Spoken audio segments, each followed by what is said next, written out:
Okay, we have a call. Line number one. You are now on with Mr. Neely Fuller Jr. What is your question? Hello, is this me? It's you. Okay, thank you. Just following up on the last caller, what if what we have learned from participating in the electoral process is that the very participation in it is an illusion, and that's what's upholding that particular system. And so by not participating in it, we remove the illusion, and it creates this new effect, which could lead to dismantling the electoral system. What do you think about that? Well, a person can try it if they think it will work. I don't think it will work because the white supremacists, if you're talking about dismantling the system of white supremacy, they don't care what system you dream up. They don't care what you do as long as not a detriment to their system. At one time, no black person could vote for anybody because the white supremacists said so. Right.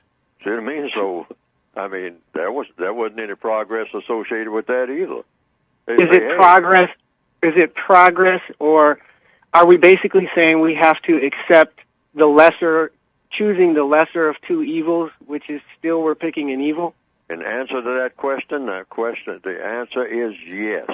And as long as you're in the prison system, you have a choice of choosing the lesser of two evils, whatever that might be, on a minute-by-minute basis. I mean, because you don't have any other choice, because you are a prisoner. See, we can't look at it like we're outside the prison. You're always inside the prison. You were born inside the prison. You have to actually, in order to not be a prisoner of war, of the race war, you have to actually dismantle the entire prison. And that's a piece-by-piece thing that I think can be done by individual efforts. That's why I call it the United Independent Compensatory Code System concept. I think we need a code for doing that. Why? Because the actual walls that prison is made up of is a code. It's a code of behavior by the white supremacists. And that's kind of difficult for most people to understand. But if you can figure out what they do and how they do it, and then you come up with a counter code that applies to every area of activity without exception. You've got to cover it all: economics, education, entertainment, labor, law, politics, religion, sex, and war. You have to have something to counter what they do in all of those areas of activity, and do it on an individual basis each and every day, and then the walls just disappear. Well, isn't that an individual counter? What I'm saying is, if an individual chooses not to vote, which is in itself, that's an action. Not voting is itself an action.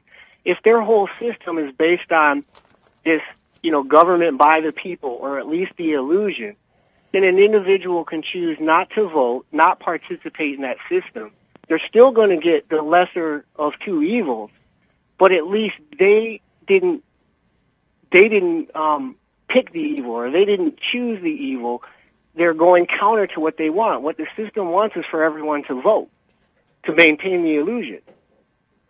The white supremacists have already covered that base.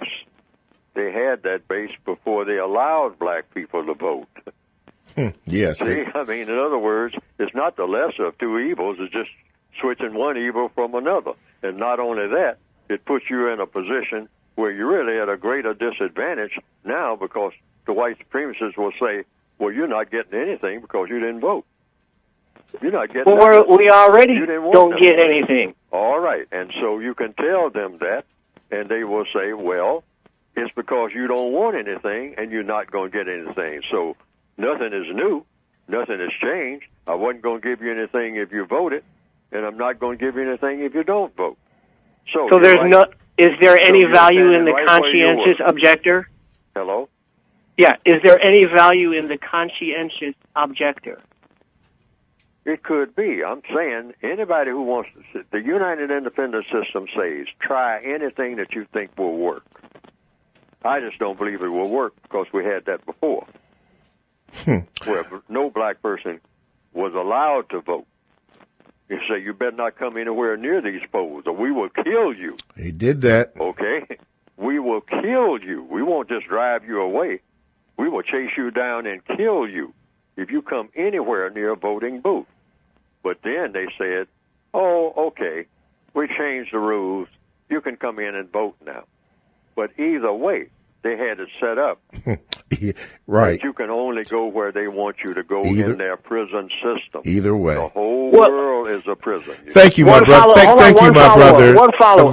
Brother, we've already given you a lot of time. But Thank you. It's such an interesting debate. This is one opportunity that I have, which is, what if they put a gun in my hand and say, okay, we want you to shoot somebody? At that point, I conscientiously object and say, I'm not doing that because it's morally wrong, or I don't agree with that. So, isn't that an example of where you say, you know what, you're forcing me to do one of these two things. I don't like either of the choices. Either, you know, you're going to kill me or you're going to do whatever. So I'm not going to do the thing that I believe is wrong. Well, then don't do it. I mean, that's the United Independent concept. Okay. Different people have different levels of fear and different levels of want. Okay. We've got to move on. Thank you. Yeah. Thank you, Mr. Fuller. Yes, sir.